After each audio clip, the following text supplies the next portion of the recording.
Shalom, and welcome back to the tea table, my friends. If I haven't said it before, I'd like to say it now. Thank you for joining me at the tea table every week. I was sitting here at my desk, and for some reason, my mind flashed back to the 1960 movie, The Time Machine. There was one particular scene that stood out more than others, where the time traveler and his machine vanished into the past. When his two friends walked into the empty room, the conversation went something like this. Mrs. Watchett, who was the housekeeper, says, "Mr. Filby, do you think he'll ever return?" Mr. Filby, who was the time traveler's closest and best friend, comments, "One cannot choose but wonder. You see, he has all the time in the world." As I was meditating on Filby's response, I suddenly realized how preoccupied and caught up this world is with time.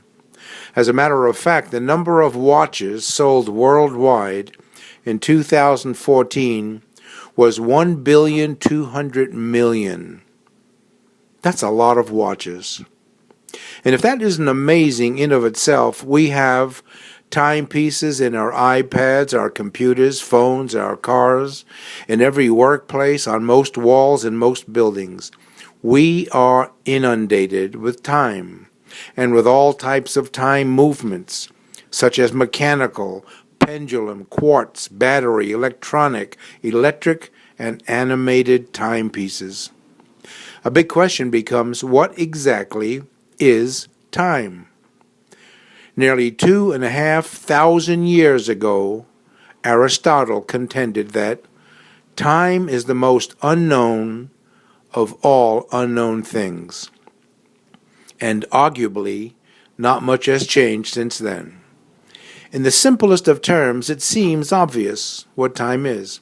It's the ticking of the clock, the turning of the pages of a calendar. But we know these are just the physical manifestations of the underlying concept. Time, my friends, is not easy to describe.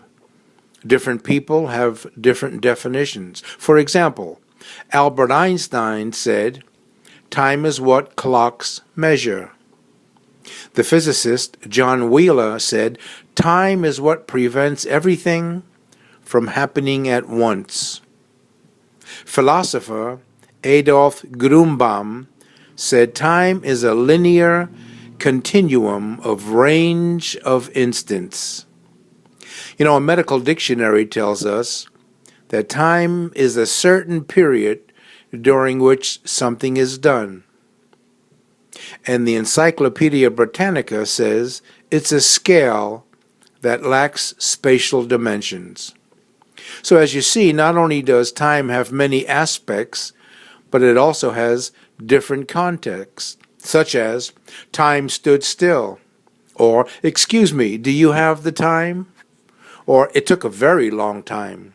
How about "Adolescence is a difficult time," or "This is not the first time this has happened"? How about "It's time for dinner," or what we hear often when we need a helping hand, "I don't have time right now," or "Clap in time to the music," and the list goes on and on and on. But the best and most comprehensive overall definition is that offered by Wikipedia. Time is a dimension in which events can be ordered from the past through the present into the future, and also the measure of durations of events and the intervals between them. Clearly, time is not an object or substance we can touch or see, but neither is it merely a dimension, a quantity, or a concept. So how do we deal with specific names of time, such as past, present, and future? Well, the past may be defined as those events which occurred before a given point in time, events which are usually considered to be fixed and undeniably, or what we call history. The present may be defined as the time associated with the events perceived directly and for the first time, what we call the now. The future is the indefinite time period after the present moment. I'm sure some out there are saying to themselves, is there a message somewhere in this, or is this a science paper? So bear with me, my friends.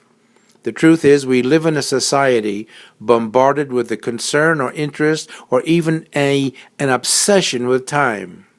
And it will never, ever be said about us what Mr. Filby said about the time traveler from the time machine. And I quote, "You see, he has all the time in the world." My friends, we do not have all the time in the world. And whatever time we have left is limited and running out. And don't be fooled. Every second wasted will not and cannot be done over. This is why they say time waits for no man. One thing I do know is that time is accountable to God. We pass through what we call time, but time has to give an account and an answer to God. As a matter of fact, in the book of Joshua and 2 Kings, God made time stop and go backwards until God's plan was accomplished. Don, how can you say that? Because Scripture, which cannot lie, tells us, "For 1,000 years in your sight are but as yesterday, when it is past, or as a watch in the night." We're also told, with the Lord 1 day is as 1,000 years, and 1,000 years as 1 day. Isaiah says that God inhabits eternity. That means God populates or lives in eternity, or better yet, eternity dwells within God. When we say things like God is timeless, or God has no beginning or end, we're trying to explain God in terms of a dimension by which he is not constrained. God created time, so time is accountable to God, just as everything in the known and unknown universe is accountable to God. Or, as I like to say, everything in the known and unknown universe is answerable and responsible to God. The first most important question ever asked was when God walked in the cool of the garden and asked the question, "Adam, where are you?" Or, as the true meaning emerges, "Adam, where's your head at? Don't you see the immediate and long-term consequences for your actions?" So with your hustle-bustle life, my friends, filled with programs, schedules, going here, going there, doing this, doing that, another very important question to you is, what time is it? Because you never know how soon it will be too late. And with that, I leave you with this. Yevarechecha Adonai ve'yishmerecha.